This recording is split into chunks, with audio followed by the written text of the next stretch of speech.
Hello and good morning. My name is Brian, and I'm a father of two kids. Recently, my daughter wasn't feeling very well, so I took her to the hospital. And the doctors told me that she has dengue fever, and they had to inject her, put her on drip so that she could stabilize. You know, as a parent, then when that's the when I realized that it is very difficult for a child when she's going through a lot. My daughter looked into me, into my eyes, and told me, "Daddy, I'm feeling so much pain. Please take it away from me." And as a father, I promised her that she should sleep, close her eyes and sleep. And when she's asleep, I was going to take away the pain from her. But of course, I knew that I was just lying to her. Anytime you are healthy, your kids are fine, just thank God and be sure to say a word of thank you. And when you leave your kids with the house girls and whoever you leave your kids with in their school, please always ensure that your kids are safe with the right people, taking care of them in the right way. Otherwise, there's no bad feeling in seeing your child going through a lot of things that we are not even able to heal. It is just medicine. Pray to God that they will be okay, and you stay there helplessly looking at them when they're suffering. It is so much hard. It is at that time that I realized that I really love my kids. Every time I wake up in the morning, I go to work. Every time I see them playing, I watch cartoon with them. Every time we go have a snack outside. Every time I leave them behind and I go to work early in the morning and I come back in the evening and I say, "Hi Joy, hi Adrian, how are you? How have you been?" I actually realized my children are everything to me. It doesn't matter whether I have a wife, whether I don't have a wife. It doesn't matter whether my neighbors, my mama, my sisters like them or not. My kids are everything, and I really appreciate the gifts and the blessing that the Lord God has given me to have these beautiful kids. Have a kid out there. Please take care of them. Please ensure that you do all your best to ensure that they have everything that they deserve as kids. Let them play, let them make friends, ensure that their temperature is okay, ensure they have eaten. Whoever you leave them with, make sure they're the correct kind of people, not people who stay back with your kids, they beat them, they harass them, they don't give them time to play, they don't allow them to watch cartoon. Some of these things will make your kid feel like they are enclosed in a shell where they cannot be able to express themselves, they're not able even to say what they feel. So make sure that the person who remains back with your kid, there are people who can be able to teach them things that they don't know. If your kid doesn't know how to speak, ensure that the person who is left behind with your kid is helping them out to know that this is a cup, this is a spoon, this is food, this is how you eat. If they are not able to go to the toilet, it's not all the time that the kid is supposed to use the pampers. There are those things that in local we call them potty. Let them be able to use those potties, those that can be able to teach them. You don't have a house girl or a caretaker who is just there, is always on the phone, is always on the calls, calling boyfriends, relatives, and the kids are messing around and there's nobody who takes care of that. If your kid today had accident and some odd hot tea, porridge, or anything is by mistake splashes on their faces or their body, it is so much painful. And some of these scars, your kids can never recover from them until even when they're grown up. They always say that tea did this to me, porridge did this to me. That time the house girl was so and so. Where was the parent? How did the parent react? Did the parent find the right kind of person to take care of the kid? So, my fellow parents, my friends, and everybody out there who has a kid, always ensure that you know what your kid is going through. Listen to them, even when they don't know how to talk. Look at them, look at how they're reacting to your jokes, how they're watching the television, how they're running around the house. It talks a lot. Your kid doesn't have to tell you that they're sick for you to know that they're sick. Sometimes you just have to look at your kid. You see, this is not how my kid plays. This is not how my kid eats. She's eating in a different, or he's eating in a different way. With those kind of observations, you as a parent, you're able to tell whether your kid is okay or not. I've learned a lot this previous week when my daughter has not been feeling well, and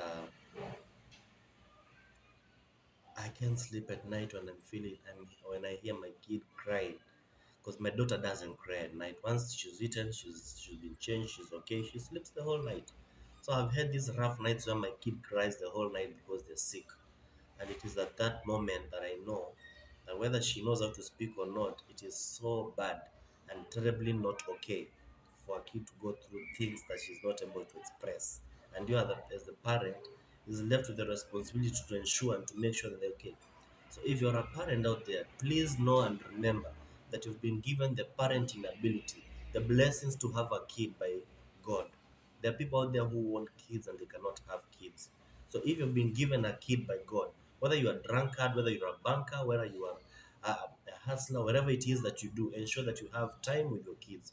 Ensure that you always observe how your kid is doing, what they are, how they are faring well. If they come back from school, steal their books, look at their report cards, ask them how was school. If you come from work, ask them how did auntie treat you during the day, where did you play, what did you eat for lunch, what did you take for breakfast, because you left before they even woke up. When at school, tell them how is teacher who and so, how do they treat you, do you sleep, do you eat at school, how is school? Do you have things to play? What do you want? Some kids, your kid may just want this very little or even not expensive something like a ball. But because the other kids have a ball at school and they don't want to play with her because she doesn't have her own ball, it is you to make sure that your kid has those kind of essentials. Things are not even expensive. Let her have toys so that she doesn't have that jealous spirit. Some of these characters that the kids come to eventually have in life is because you train your kid to never have even the basic things that you can afford. And then the kid will always look at the other kids having those things and they'll always look like they're left out, they're not part of the system, they're not part of the other kids. And that way they'll always be unfriendly, jealous, and when they get the chance to have that one thing, they cannot even be able to share because nobody shares with them. And then develop this character of being mean. So, my fellow parents, it is upon you. You don't even have to read books or do what to be a good parent. Just look at how your kid is doing. Observe. Reflect on how you used to be when you were a kid. Things that you couldn't afford to have.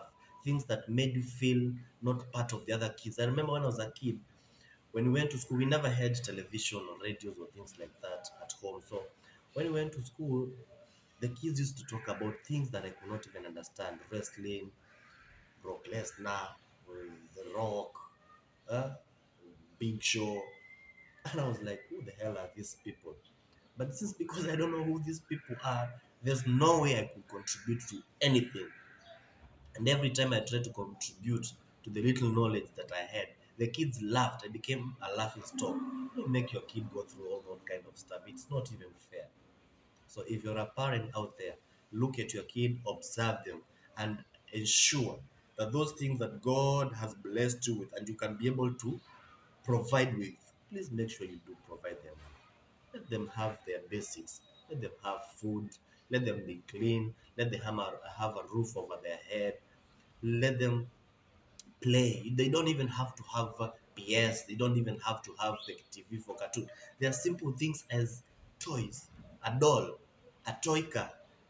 Uh, uh, those are things that if the kid have, they can play with those and they'll appreciate what they have. And then when they mingle with other kids, you teach them as when they're still young that it is good to share. If you buy your kid a sweet and there are two kids, a kid is from the neighborhood, you cannot buy one sweet for your kid and you leave the other kid looking at your kid like, why don't I have this? If you have the money, buy one for your kid, buy the other one for the next kid there.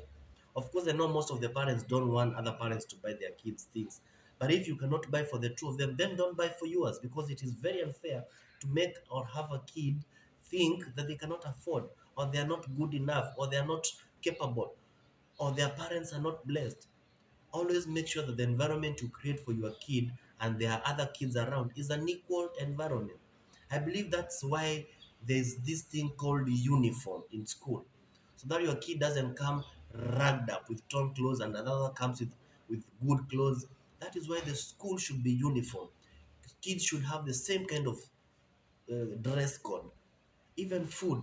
I don't believe in this system where a kid can come with chips and chicken. The other one is eating ugali and skuma or with cabbage. or one is coming with chapati, another one is coming with mashed potato. It is not fair at all.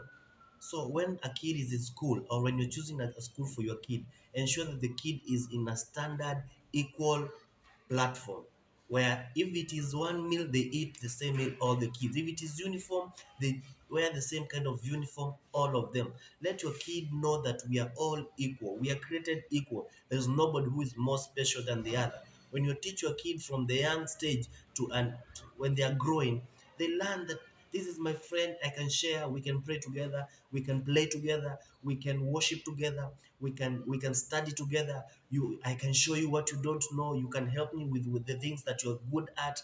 And when you bring your kid in such kind of a way, when you grow up, you don't become a reckless person in life. I'm sorry I'm talking about this right now, but I was just thinking about my kids and I decided whether I have much or not, I'm going to ensure that I teach these very fundamental principles to my kids so that when they grow up, they don't have a difficult time adjusting to the world. And also let the kids know that you should not expect too much from people. Promises. If you make a promise to your kid, please make promises that you're able to keep, because your kids will should trust you. Your kids should look at you and know that my dad is capable of doing what they said I'm going to do. My mama is going to do what she said I'm going to do. So if you say to your kid that during your birthday I'm going to buy you a cake, please buy that cake. Save, buy that cake. If you have to show up at your school's prayer day meeting at school, don't tell her I'll show up. Then the kid will always be looking at the crowd and not seeing their parent. It is very, very unfair. So, guys, until next time, thank you for listening to me. Thank you for watching. Please take care of our kids. Don't forget to hit the subscription button. Comment on the comment section and tell me what you want us to discuss about. And let's all have a good society of kids who are brought up well by good parents. Until next time, bye bye.